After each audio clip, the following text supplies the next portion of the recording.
ہم نے نظم درس عمل کی پڑھائی کی تھی۔ آج ہم اس کے سوالات کریں گے۔ سوال نمبر 1 دیکھیے، شاعر کے مطابق ہم زندگی کے ہر مرحلے کو کس طرح سہل بنا سکتے ہیں؟ تو چلیں ہم نظم میں پڑھتے ہیں کہ ہم نے یہ بات کہاں پڑھی تھی۔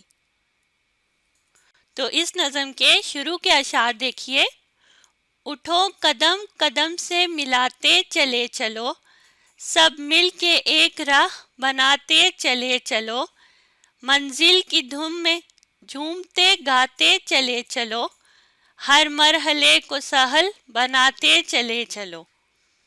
تو یہاں ان تمام اشعار میں شاعر کہہ رہے ہیں کہ جب ہم زندگی میں اکٹھے یعنی مل کر کام کریں گے تو ہر مرحلے کو سہل بنا سکتے ہیں۔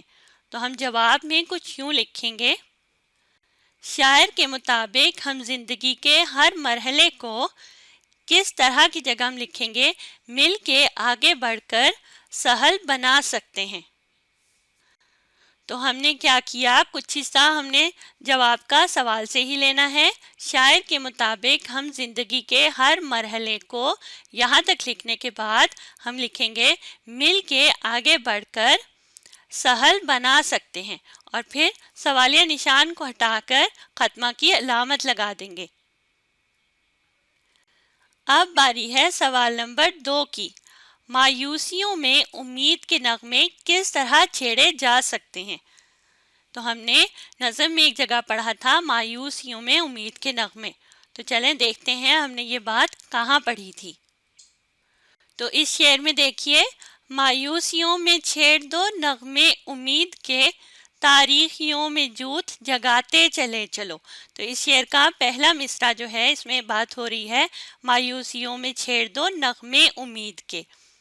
تو اس کا مطلب یہ ہے کہ ہم اپنے کسی بھی ساتھی کو مایوس نہ ہونے دیں اور سب کو ساتھ ملا کر آگے کی طرف بڑھیں اور ان کو امید کی کرن ان کے دل میں جگائیں، یعنی امید پیدا کریں ان کے اندر۔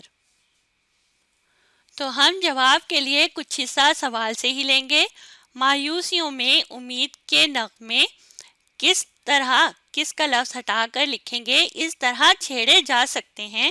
پھر سوالیہ نشان کو ہٹا کر لکھنا ہے کہ ہم اپنے کسی بھی ساتھی کو مایوس نہ ہونے دیں اور سب کو ساتھ لے کر آگے بڑھیں۔ کیا ہم نے کیا؟ ہم نے لکھا مایوسیوں میں امید کے نغمے اس طرح چھیڑے جا سکتے ہیں کہ ہم اپنے کسی بھی ساتھی کو مایوس نہ ہونے دیں اور سب کو ساتھ لے کر آگے بڑھیں۔ اب باری ہے سوال نمبر 3 کی، عمل کے جوہر دکھانے سے کیا مراد ہے؟ تو چلیں دیکھتے ہیں ہم نے یہ بات کہاں پڑھی تھی۔ اس شعر کو دیکھیے، ٹوٹے ہوئے دلوں کو محبت سے جوڑ دو، جوہر عمل کے اپنے دکھاتے چلے چلو۔ تو جوہر کا مطلب ہوتا ہے ہنر یا خوبی، تو اس سے مراد یہ ہوگا کہ عمل کرنے کے یا کوئی کام کرنے کا ہنر یا خوبی۔ تو ہم جواب کچھ یوں لکھیں گے، جواب کا کچھ حصہ ہم سوال سے ہی لیں گے، عمل کے جوہر دکھانے سے کیا کو ہٹا دیں گے، لکھیں گے دکھانے سے مراد کام کرنے کا ہنر یا خوبی ہے، اور پھر سوالیہ نشان کو ہٹا کر خاتمہ کی علامت لگا دیں گے، جس سے یہ مراد ہے کہ یہاں پر یہ جملہ یا جواب مکمل ہو گیا۔ تو ہم نے کیا کیا، ہم نے لکھا عمل کے جوہر دکھانے سے مراد کام کرنے کا ہنر یا خوبی ہے۔ اب بڑھتے ہیں سوال نمبر 4 کی جانب، آسمان کو زمین بنانے سے شاعر کی کیا مراد ہے؟ تو ہم نے نظم میں پڑھا تھا، چمکو گگن کی تاروں کی صورت زمین پر، تم آسمان زمین کو بناتے چلے چلو۔